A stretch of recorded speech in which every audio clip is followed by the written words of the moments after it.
Hey everyone, you're listening to Amodini, your way to happiness with me, Subhashini Murali. A farmer who had large acres of farm was getting old. When he finds it difficult to manage, he decides to hand over the responsibilities to his sons and retire. His two sons were lazy and needed to be pushed to do any work, but slowly picked up the farm work as instructed by the farmer. Each day, they toiled in the fields till evening and returned home late. Gradually, the crops began to grow and the sons were happy. When the harvest day was nearing, the sons visit their crops. The elder one says, "All these months we toiled without rest, and now again this tedious job of reaping. I'm so tired."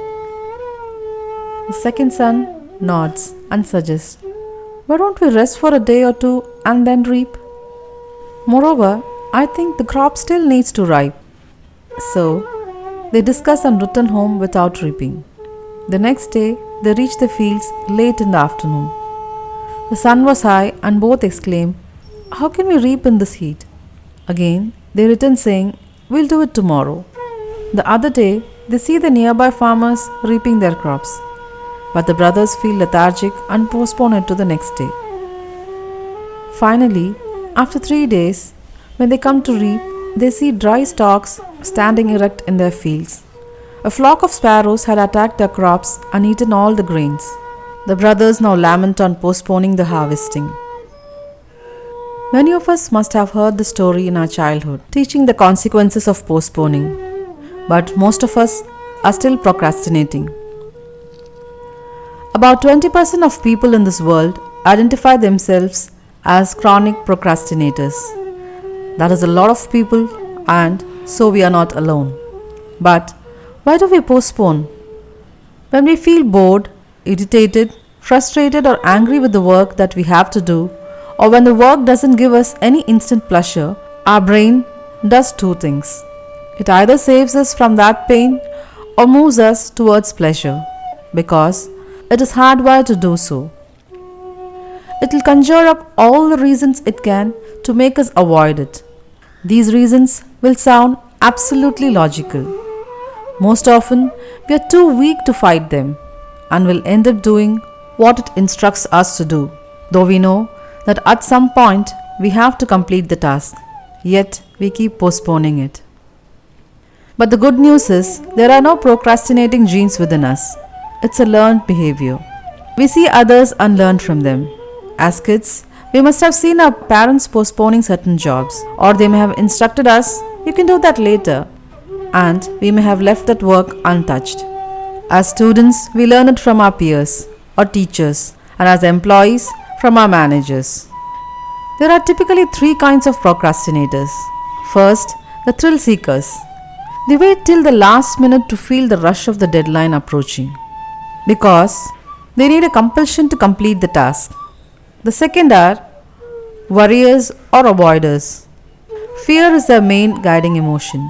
Even though they have all the necessary skills and time, they fear it may be a failure or what people may think. The third type are indecisive because they cannot make up their mind. Perfectionists fall into this category, as well as people who are unable to choose between many options. Since procrastination isn't genetic, we can easily revert this habit. Whenever we find ourselves procrastinating, it's important to devise a strategy to overcome this. It's easy to do this for smaller goals, like completing an assignment, but it's more challenging with bigger goals, like creating a successful business. So, first step is to break our goals down. Big goals can be overwhelming, and it's hard to imagine how we'll cross the finish line. Set smaller goals and prioritize them in the order of urgency. This way is more effective in keeping up our goals. When we meet smaller goals, we become more confident about bigger goals. Next is getting rid of every distraction possible, even if this means changing our environment. For example, you aren't that much hungry, but you end up snacking on something unhealthy just because it was there. If it wasn't there, the temptation wouldn't exist. We get distracted by things that are easily available to us, like mobile notification. Make your working zone mobile free zone, or at least set a time slot to check notifications. The third step is to remind ourselves a consequence for not taking the action. For example, you could tell yourself that if you don't go to the gym today, you cannot wear that trendy outfit to the party next month. To ensure you don't go back on what you say, make sure you tell your friends or family members to remind you about it. Similarly, tempt yourself an incentive to complete the task. For example, tell yourself you can go for an outing with your friends once you finish the project work.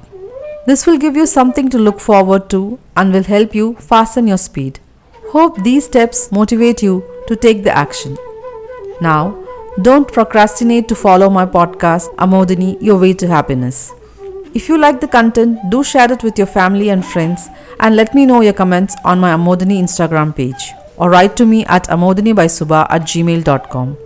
Thank you for tuning in. See you in the next episode of Amodini. Till then, stay motivated, stay happy.